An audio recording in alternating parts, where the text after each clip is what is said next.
Next video है coulombs law in electrostatics. This law is also called the Coulomb's inverse square law. This Coulomb's inverse square law. Coulomb's inverse square law ये बताता है दो charge के बीच में लगने वाला फोर्स बताता है. Let suppose that we have two charge Q1 and Q2. They are placed at a distance r. Then according to Coulomb, the force acting between these two charges is directly proportional to product of their magnitude and inversely proportional to square of distance between them. Now combine these two. Directly proportional का मतलब Q1 Q2 को increase करेंगे तो F increase होगा, inversely proportional R को बढ़ाएंगे तो ये F कम हो जाएगा. इसको इनवर्स स्क्वायर लॉ क्यों कहते हैं? फिजिक्स में बहुत सारे इनवर्स स्क्वायर लॉ हैं, जैसे लाइट की इंटेंसिटी या डिस्टेंस के साथ कम होती जाती है और वो inversely proportional to square of distance होती है.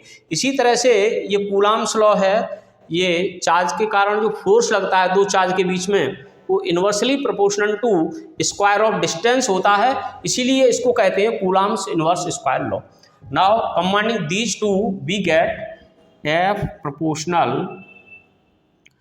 Q1 Q2 upon R square. अगर हम प्रोपोर्शनलिटी का साइन हटाते हैं तो ये कांस्टेंट आ जाता है कि Q1 Q2 upon R square. This is equation first. In SI the value of K is 1 by 4 pi epsilon naught. If we place the value of epsilon naught and then calculate it, we will get 9 into 10 to power 9 Newton into meter square upon Coulomb square. So first we put the value, this value in equation 1, we will get F is equal to 1 upon 4 pi epsilon naught Q1 Q2 upon R square. Further we put the value of this value, we will get 9 into 10 to power 9 Q1 Q2 upon R square. Equation 1, 2 and 3 all are the Coulomb's law. Now the value of epsilon naught, this is called the permittivity of free space and its value is 8.854 into 10 to the power minus 12 Coulomb square upon Newton into meter square.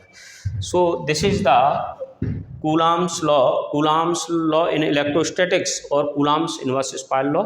इसको एक बार और repeat कर रहे हैं. Coulomb's law बताता है दो charge के बीच में लगने वाला फोर्स. दो चार्ज के बीच में लगने वाला फोर्स डायरेक्टली प्रोपोर्शनल होगा product of magnitude of charge, यानी Q1 Q2 को बढ़ाएंगे तो F की वैल्यू बढ़ेगी. डिस्टेंस के इनवर्सली प्रोपोर्शनल होता है square of distance between them 1 upon R square. दोनों को कंबाइन कर दिया, प्रोपोर्शनलिटी का साइन हटाएंगे तो कांस्टेंट आएगा. SI सिस्टम में इस कांस्टेंट की वैल्यू होती है 1 upon 4 pi epsilon naught. This is equal to 9 into 10 to power 9. पहले हम first we put this value, then we will get equation 2 and if we put value this then we will get equation 3. इसकी CGS system में इस constant की value 1 होती है. अगर हम CGS सिस्टम में इस फार्मूले को लिखना चाहते हैं तो ये होगा Q1 Q2 upon R square. Because in CGS system the value of proportionality constant is 1.